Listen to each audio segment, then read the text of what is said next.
What is going on? She's just deleted her Twitter. She's getting called out because it was exposed, because an interview got brought up. The Indiana Fever president is absolutely unraveling after Caitlin Clark called her out in front of the entire league. Fans are shaking their heads and the outrage is escalating fast. What was supposed to be a quiet mess is now a full-blown crisis. I'm not joking when I say this. Something's gone weirdly wrong. Like, we literally hired a freaking Chronically Online GM. But wait, this isn't just about a single press conference or some viral moment. Oh no, there's a whole lot more going on beneath the surface.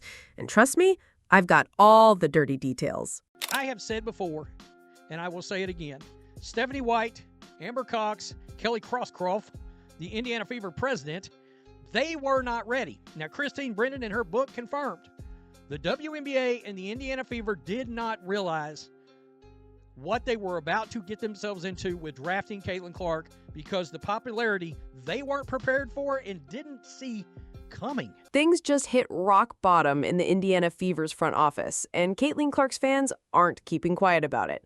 The rookie, who's been filling up arenas and turning the WNBA into a must-watch spectacle, is now being disrespected by her own team president. Yep, Kelly Krauskopf actually said something so out of touch that it rattled the fan base. We want the Fever to be like Apple. Seriously? That's a flex? It honestly sounded like she was calling Caitlin the iPhone case instead of the iPhone itself. Let's be real for a second. Caitlin is the reason this team is even on the map. She's the one moving merchandise, making the games relevant, and keeping national cameras locked on the Fever.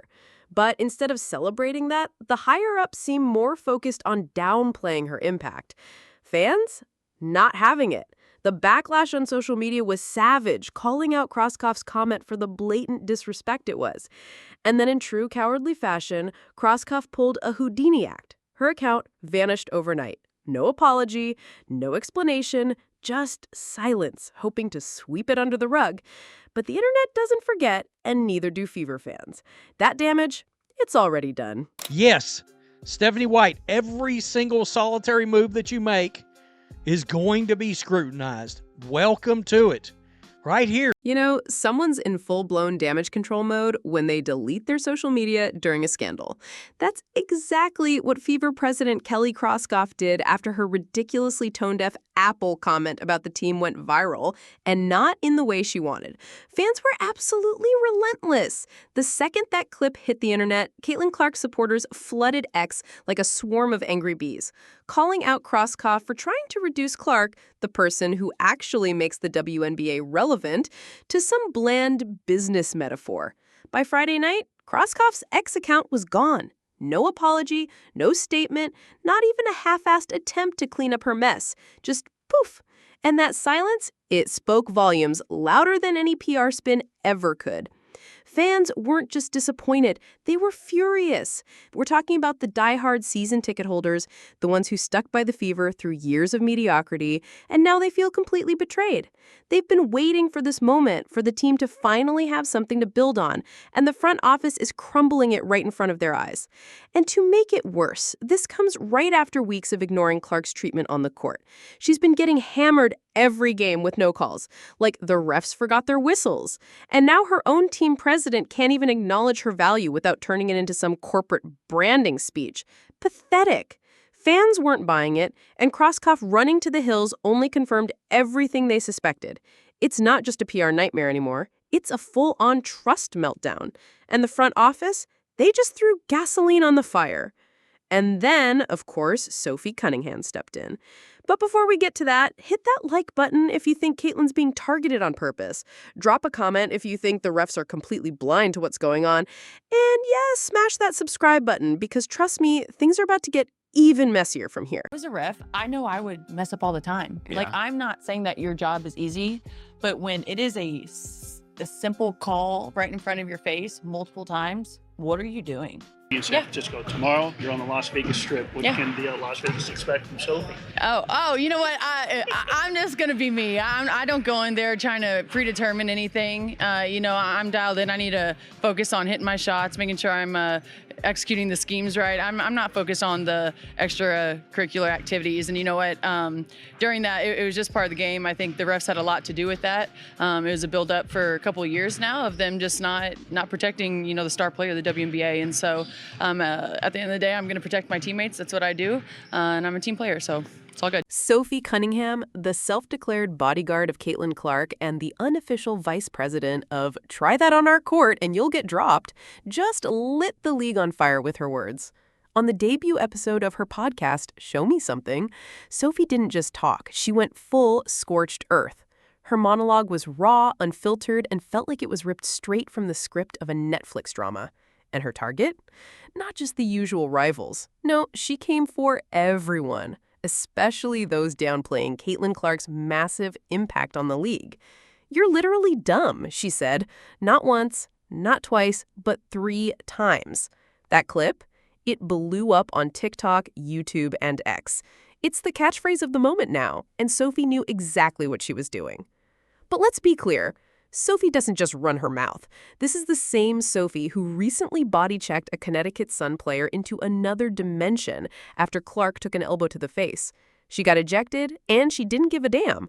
"I'm going to protect my teammates. That's what I do." But here's where things get even messier. Sophie didn't just rip into her opponents or complain about bad officiating. She took shots at her own team, the Indiana Fever. She dropped a bombshell, claiming that some of the most real disrespect toward Caitlin is coming from inside the locker room.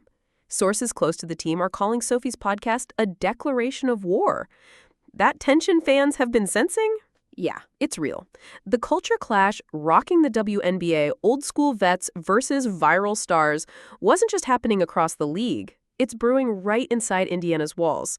And Sophie, she's not here to play nice. She's here to blow the whole damn thing up. It wasn't a dirty play. It was an intentional foul, and it was meant to send a message. It turned into a scuffle, and I don't think anybody wanted that. But the way that the game went and how egregious the referees were and how they were not protecting players, and they especially weren't protecting the #1 player in this league, the biggest draw in this league, which is Caitlin Clark, and they continue to not do that. To me, this was not a dirty play. This was making a statement because the referees didn't do their damn job. This would not have happened at the end of the game if the referees did their job during the first play. If the referees did their job, not just the first play, every single play leading up to that. If the referees had control of the game, that is their only job. The referees' first job, their #1 job, is to protect their players. I get it to a certain extent, and every rookie coming into the league, that's how you're going to treat them. But Right. There's just more for her. Let's call it what it is. Caitlin Clark is getting hunted on the court. Elbows flying, body checks,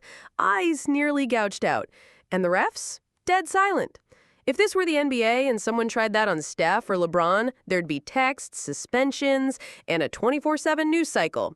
But in the WNBA, Clark gets absolutely mugged, and it's just play on. Take May 24th, for example. Fever versus Liberty. Clark gets hammered mid-play by Natasha Cloud. Shoulder down, clear contact, and it's a 2-point game. The refs? Staring at it like they've never seen a foul in their lives. No whistle, no response, just Clark frozen, palms up like, "Are you seriously ignoring this?" Meanwhile, the buzzer sounds, and the Liberty are celebrating like they won the championship. Sophie Cunningham, she didn't hold back. She went full scorched earth again, saying there's just more for her. And she's not wrong. The double standard here? Loud, brutal, and impossible to ignore.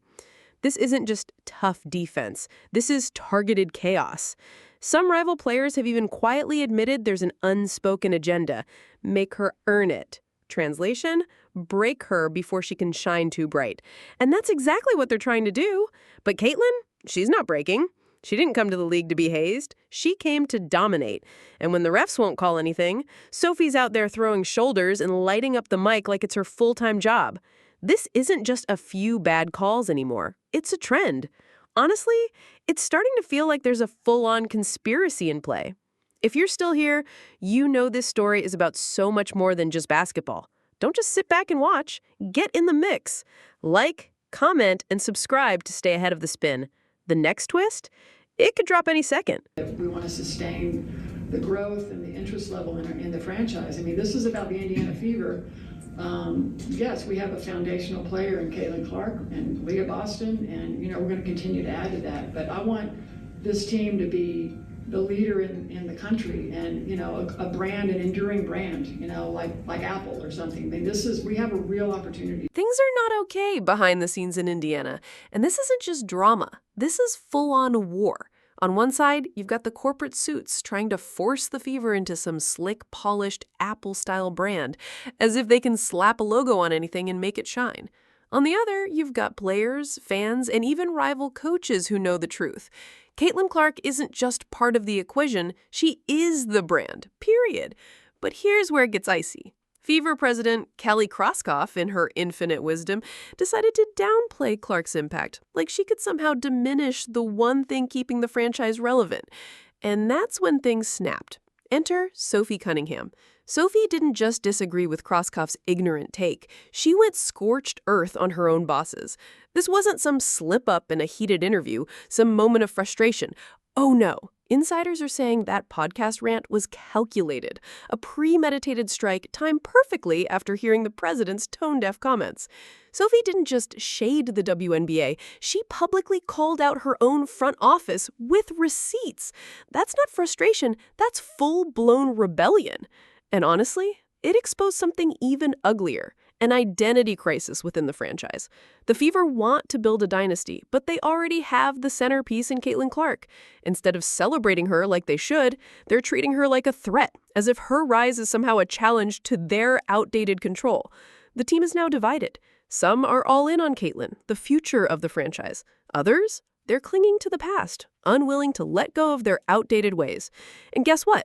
The fans aren't blind, neither is Sophie, and judging by that mysteriously deleted X account, neither is Kroskoff.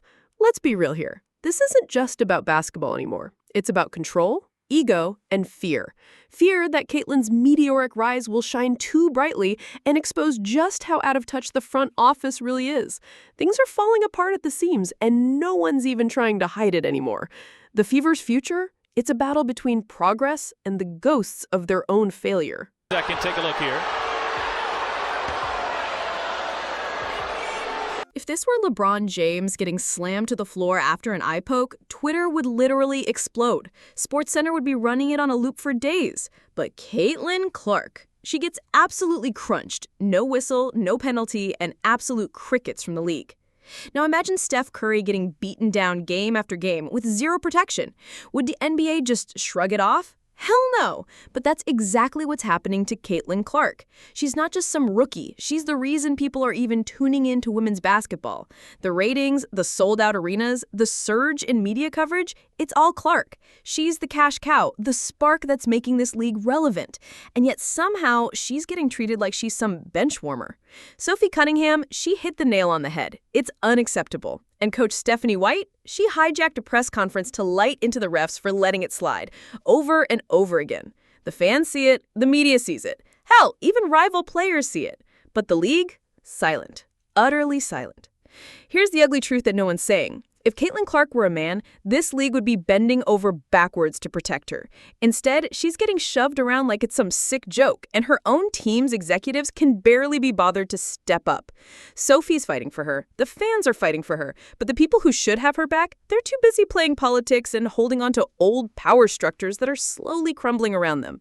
Clark isn't just the future, she's already arrived. The real problem? The old guard is still stuck in 2010, holding on to a way of thinking that's about to get bulldozed. This isn't just another controversy. It's a reckoning. Caitlin Clark's star isn't going anywhere, but the WNBA's leadership, they're the ones fumbling a once-in-a-generation opportunity. And as Sophie Cunningham keeps making crystal clear, you're either with her or you're literally dumbass. If you think this drama's wild, trust me, the next update could break the internet. So subscribe, hit the bell, and get in on the action in the comments. This storm is just getting started, and it's coming for everything.